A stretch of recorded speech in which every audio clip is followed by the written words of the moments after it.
Алланың саған деген, саған өмірге деген құштарлық, ішіңізге көп қалаулар мен армандар салып қойса, онда біл, Алланың берген бақыты ол. Ол үшін қуан, оны бағала. Себебі мына әлемде өмірге құштар кезінде оты бар, жүрегінде батылдығы бар адамдар ғана өзгерте алады. Солар ғана ұлы тұлға бола алады.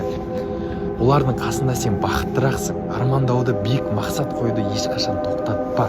Саған қуаныш сыйлайды ішкі армандарды және ішіндегі оты бар.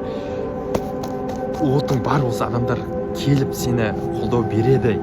Алла тағала қолдау береді. Алланың мейірімі, рахымы сенде. Алла тағала сенің жадыңда, сенің саранаңда, сенің жағыңда. Так что ничего не бойся. Алла тағала мейірімі шексіз. У тебя все получится. Алла тағала сенің жүрегіңе салып қойған. Алла тағала сен үшін осы құлым жақсы болсын деп салып қойған, жақсы өмір сүрсін деп.